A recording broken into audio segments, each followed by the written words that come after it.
دا ګورئ د اوبو ماسک چې کوم دی د سعودیانو اوبو ګیر کړي دي او هغه د پاکستاني ولزان نه ورسه ګوره ماشاءالله زمونږ د پښتنو نه بزارېږي چې د مشکلو نه مشکل ځای ته به ځان رسوي او که په یو سړي باندې سخت دی نو هغه ورسره شریک کېږي. ګوره ها دغه دی دا شاول یې ورسره مخکې کړو او دا کسان نو پکې اوس واچوي.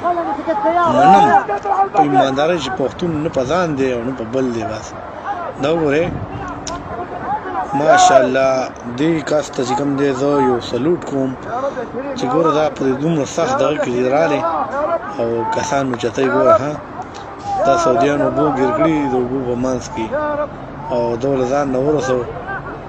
د دې پاکستاني دا ویډیو په دې غونډه دنیا کې دومره وایرل شوې ده او دومره صفتونه د دې کس خلکو کړي دي که نه چېرته ویلی نه شم. زنده باد پاکستان.